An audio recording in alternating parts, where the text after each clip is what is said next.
વિદ્યાર્થી મિત્રો, ધી આદર્શ હાઈસ્કૂલ વિરાટનગર ધોરણ 10 વિષય ગુજરાતી, એમાં આજે આપણે 7મું કાવ્ય હું એવો ગુજરાતી જોઈશું. તો હું એવો ગુજરાતી કાવ્યના કવિ છે વિનોદ જોશી. તેમનો જન્મ 13/8/1955 થયો હતો. આ કાવ્યનો કાવ્ય પ્રકાર છે ગીત. તો પ્રથમ આપણે વિનોદ જોશીનો ટૂંકમાં પરિચય મેળવીશું. વિનોદ હરગોવિંદદાસ જોશીનું વતન બોટાદ છે. તેઓ ભાવનગર યુનિવર્સિટીમાં ભાષા ભવનમાં પ્રાધ્યાપક અને અધ્યક્ષ તરીકે કાર્યરત છે. ગીત, દીર્ઘકાવ્ય અને વિવેચનમાં તેમનું વિશેષ પ્રદાન છે. ઝાલર વાગે, ચૂંટડી, શિખંડી, તુંડીલ, તુંડિકા તેમના મહત્વના કાવ્યસંગ્રહો છે. અભિપ્રેત, નિવેશ, રેડિયો નાટક સ્વરૂપ સિદ્ધાંત, સોનેટ તેમના વિવેચન ગ્રંથો છે. તેમને ગુજરાતી સાહિત્ય અકાદમીના પુસ્તકો અને ગુજરાત રાજ્યનો સાહિત્ય ગૌરવ એવોર્ડ એનાયત થયા છે. ગુજરાતના મહિમાનું વર્ણન કરતા કાવ્યમાં આ એક વિશિષ્ટ કાવ્ય છે. ગુજરાતી હોવાના ગૌરવથી ગીત રચનાની શરૂઆત થાય છે. પ્રકૃતિએ સર્વ વિશેષતાઓથી ગુજરાતને રડિયાત કર્યું છે. અહીં નદીઓ, પહાડો, રણ, જંગલ અને સમુદ્ર બધું જ મળ્યું છે.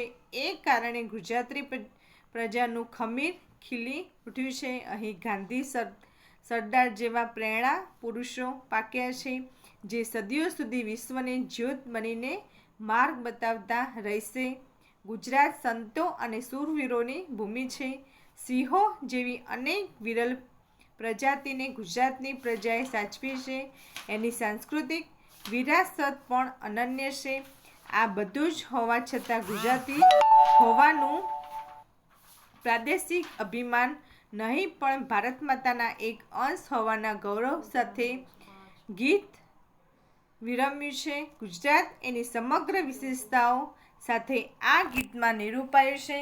હું એવો ગુજરાતી ગીતમાં આરંભ ગુજરાતી હોવાના ગૌરવથી થાય છે. નદીઓ, પર્વતો, રણ, જંગલ અને સમુદ્રથી સુશોભિત ગુજરાતને પ્રકૃતિએ રળિયામણું બનાવ્યું છે. આ ભૂમિ નરસિંહના પ્રભાતિયા, મીરાની કરતાલ, પ્રેમાનંદના આખ્યાન, વિજાનંદનું વાજિંત્ર, દુહા છંદની રમઝટથી ગુંજે છે. સંતો અને શૂરવીરોની આ ભૂમિ છે. ગુજરાતે જ ગાંધીજી અને સરદાર જેવા મહાન પુરુષોની ભેટ આપી છે. ગુજરાતની સાંસ્કૃતિક વિરાસત પણ અનેરી છે. કવિ આ ભૂમિના સંતાન છે એ વાતથી તેમની છાતી ગજગજ ફૂલે છે. તો પોતાને શિરે ભારત માતાના આશીષ હોવાનો પણ તેમને ગર્વ છે. તો વિદ્યાર્થી મિત્રો, હવે આપણે કાવ્યનું પ્રથમ પઠન કરીશું. હું એવો ગુજરાતી, જેની હું ગુજરાતી એ જ વાતથી ગજગજ ફૂલે છાતી, અંગે અંગે વહે નર્મદા, શ્વાસોમાં મહીસાગર, અરવલ્લીનો પિંડ પ્રાણમાં ધબકે છે રત્નાકર. હું સાવજની ત્રાળ છું, હું જ ગરવી ભાષા લચકાતી, હું એવો ગુજરાતી. નવરાત્રિનો ગર્ભદીપ હું શત્રુંજય શૃંગ, સૂર્ય મંદિરે ગુજરતો હું ધવલ તેજનો ભૃંગ. હું ગિરનારી, ઘોઘ, દ્વારકા, હું સુધાકર પાતી, હું એવો ગુજરાતી. દુહા છંદની હું રમઝટ, હું ભગવું ભગવું ધ્યાન, મીરાની કરતાલ હું નિત્ય એક આખ્યાન. વિજાનંદનું હું જ જંતર, હું નરસિંહની પ્રભાતી, હું એવો ગુજરાતી. હું ગાંધીનું મૌન, હું જ સરદાર તણી છું હાક, હું જ સત્યનું આયુધ, એની દિગદિગંતર ઢાક. હું સંતોનું સૌમ્ય સ્મિત, તલવાર શૂળની તાતી, હું એવો ગુજરાતી. હું મારી માટીનો જાય, હું ગુર્જર અવતાર, મારે શિર ભારત માતાની આશીષનો વિસ્તાર. હું કેવળ હું હોઉં છતાં હું સૌ મહાજાતિ, હું એવો ગુજરાતી. તો હવે આપણે પાઠ કાવ્યની સમજૂતી મેળવીશું.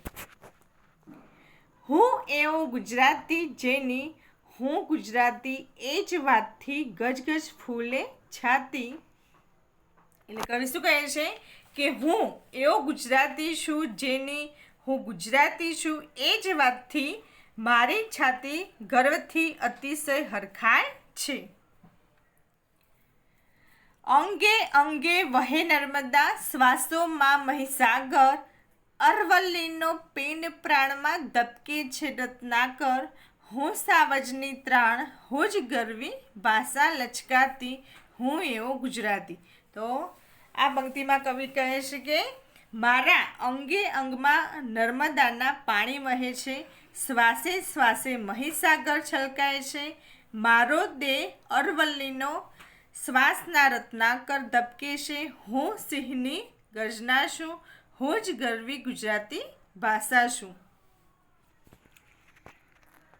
નવરાત્રિનો ગર્ભદીપ હું શત્રુંજય શૃંગ, સૂર્ય મંદિરે ગુજરતો હું ધવલ તેજનો ભૃંગ, હું ગિરનારી ઘોઘ, દ્વારકા હું સુધાકર, હું એવો ગુજરાતી. તો કવિ આ ત્રીજી પંક્તિમાં કહે છે કે હું નવરાત્રિનો ગર્ભદીપ છું, હું શત્રુંજયનું શિખર છું, હું સૂર્ય મંદિરનો કુંજારવ છું અને હું જ શ્વેત તેજનો ભમરો છું, હું ગિરનારના ઘોઘ છું અને હું જ દ્વારકાના કૃષ્ણની પ્રેમ સુધાનો રસ પાઉં છું. હવે આગળ જોઈએ પંક્તિ. દુહા છંદની હું રમઝટ, હું ભગવું ભગવું ધ્યાન, મીરાની કરતાલ હું નિત્ય એક આખ્યાન, વિજાનનનું હું જંતર, હું નરસૈની પ્રભાતી, હું એવો ગુજરાતી. કવિ આ પંક્તિમાં કહે છે કે હું દુહા છંદની રમઝટ છું, હું જ ભગવે કપડે ધ્યાન ધરું છું, હું જ મીરાની કરતાલ છું, હું રોજ કવિ પ્રેમાનંદનું એક આખ્યાન છું, હું વિજાનંદનું વાજિંત્ર છું અને હું જ નરસિંહ મહેતાના પ્રભાત્ય છું. હવે આગળ જોઈએ. હું ગાંધીનું મૌન, હું જ સરદાર તણી હાંક, હું જ સત્યનું આયુધ જેની દિગદિગંતમાં ધાક, હું સંતોનું સૌમ્ય સ્મિત, તલવાર સૂરની તાક, હું એવો ગુજરાતી. તો આ પંક્તિમાં કવિ કહે છે કે હું ગાંધીનું મૌન છું, હું જ સરદારની હાકલ છું, હું સત્યરૂપી શસ્ત્ર છું જેની દસે દિશામાં ધાક છે, હું સંતોનું સૌમ્ય સ્મિત છું, હું જ સુરવીરોની તીક્ષ્ણ એટલે કે ધારદાર તલવાર છું. હવે છેલ્લી પંક્તિ જોઈએ. હું મારી માટીનો જાય, હું ગુર્જર અવતાર, મારે શિર ભારત માતાની આશીષનો વિસ્તાર, હું કેવળ હું હોઉં છતાં હું સદા હોઉં મહાજાતિ, હું એવો ગુજરાતી. તો છેલ્લી પંક્તિમાં કવિ કહે છે કે હું મારી માટી એટલે કે ગુજરાતની ધરતીનો પુત્ર છું, હું જ જન્મે ગુજરાતી છું, મારા શિરે ભારત માતાની પુષ્કળ આશીષ છે, હું કેવળ હું જ હોઉં છતાં હું હંમેશા ભારત માતાનો અંશ છું. તો વિદ્યાર્થી મિત્રો, અહીંયા કાવ્ય પૂર્ણ થાય છે. આ કાવ્યનું સ્વાધ્યાય લખવું અને યાદ કરવું.